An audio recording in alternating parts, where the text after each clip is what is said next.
Je veux dire, mais qu'est-ce qui se passe dans notre pays? Deux incidents très inquiétants.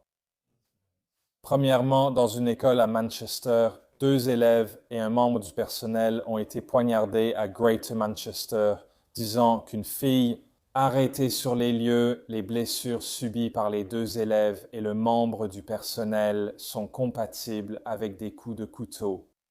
Et puis, nous avons vu à Belfast cette attaque absolument horrible, ce qui semble être une tentative de décapitation à Belfast.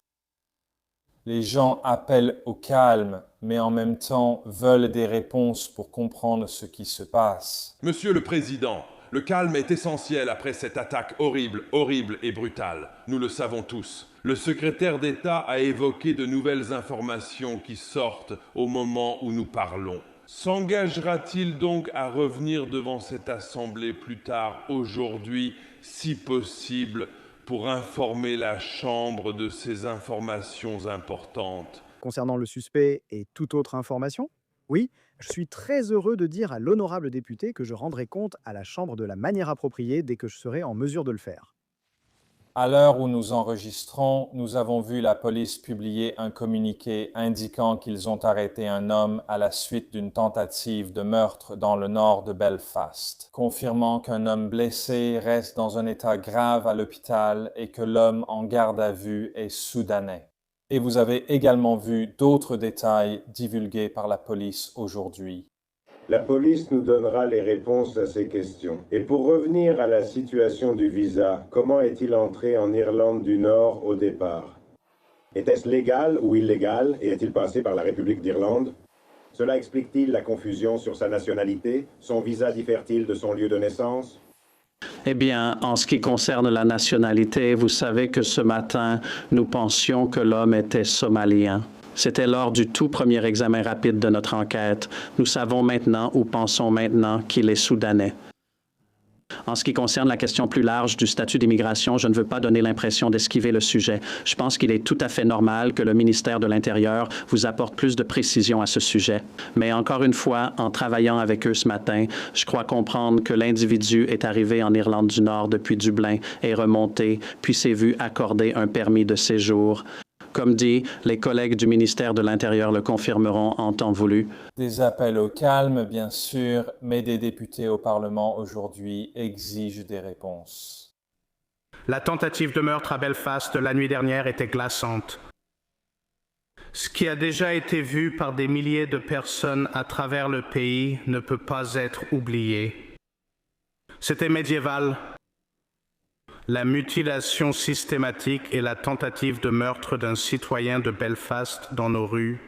Monsieur le Président, mes prières accompagnent la victime et je rends également hommage à l'homme courageux qui, muni d'un bâton de hurling, est intervenu pour sauver la vie de son voisin. Et cette Assemblée devrait également lui rendre hommage. Monsieur le Président, ce qui s'est passé la nuit dernière aura des répercussions profondes sur la cohésion communautaire dans ce pays. C'est le moment d'être honnête, ouvert et de dire la vérité. Confirme-t-il, lui et son gouvernement, qu'ils reconnaissent que l'immigration incontrôlée doit cesser? Confirme-t-il que le gouvernement doit rassurer et protéger notre population dont les préoccupations ont été ignorées pendant trop longtemps? Et sachant que lui, le chef de la police et moi partageons l'inquiétude qu'il puisse y avoir de la violence, j'exprime mon souhait et notre désir collectif d'apaisement, car la cohésion communautaire est au bord du gouffre. Confirme-t-il que les actions d'hier soir ne reflètent en rien ni ne représentent les valeurs de notre nation? Que la victime a sa place à Belfast, mais que l'agresseur n'y a pas la sienne. Ayant abusé du privilège de notre nation, l'auteur des faits vivant au Royaume-Uni sous un visa de 5 ans doit être condamné et expulsé par le premier vol disponible avec un billet aller simple. Le Liwid, d'accord. Eh bien, je dirais à l'honorable monsieur tout d'abord que toutes les images que beaucoup de gens ont vues sont en effet vraiment horribles. Sur son dernier point, comme il le sait bien, tout ressortissant étranger qui abuse de l'hospitalité de ce pays pour commettre des crimes ne doit avoir aucun doute sur notre détermination à les expulser. Les expulser, nous devons permettre au processus de justice pénale de suivre son cours. Concernant sa question sur la migration nette, comme il le sait, elle a maintenant diminué de 82% par rapport au pic atteint sous le gouvernement précédent.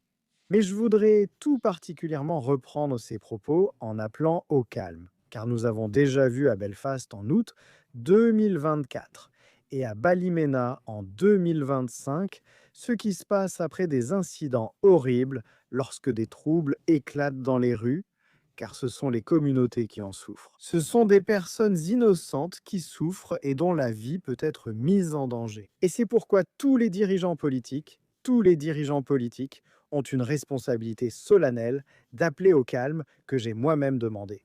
Oui, Monsieur le Président. Bien sûr, le secrétaire d'État connaîtra la réponse à cette question.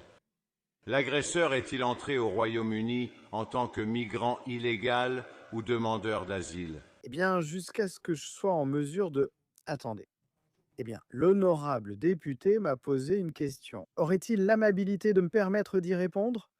Tant que je ne suis pas en mesure de le confirmer, je ne peux pas le confirmer à la Chambre. Dès que je le pourrai, je le ferai. Mais comme je l'ai déjà expliqué, c'est la PSNI qui est chargée de répondre à la question tout à fait légitime qu'il a posée. Mais ce que je veux savoir et ce que je sais que mes électeurs veulent entendre, c'est ce qui sera fait pour empêcher l'importation d'une culture étrangère qui pense qu'il est approprié d'essayer de décapiter quelqu'un comme cela s'est produit au Royaume-Uni.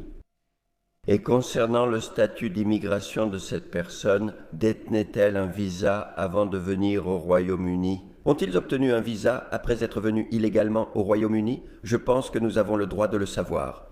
Je dis au secrétaire d'État que l'Assemblée devrait recevoir ces informations de lui, pas lors d'une conférence de presse d'un chef de la police. Et je pense que l'Assemblée a le droit de savoir parce qu'il y a la vérité et la transparence est le meilleur antidote à la montée des tensions. Alors, pouvons-nous avoir les réponses? Alors, Monsieur l'État, eh bien, je dirais que je suis désolé que le gentleman honorable ait utilisé le terme de culture étrangère. Parce qu'à quoi fait-il exactement référence? Ce dont le peuple britannique en a assez, ce sont les personnes, d'où qu'elles viennent, quel que soit leur passé, qui cherchent à commettre des actes de violence contre les citoyens du Royaume-Uni. Nous nous y opposons fermement. Il existe une procédure à suivre pour la divulgation d'informations. L'enquête est en cours. Je pense qu'il est juste et approprié que la police prenne l'initiative à ce sujet. Et c'est pourquoi c'est la police qui a été en contact avec le ministère de l'Intérieur et qui fournira d'autres informations. Dès que je pourrai également informer la Chambre, je le ferai.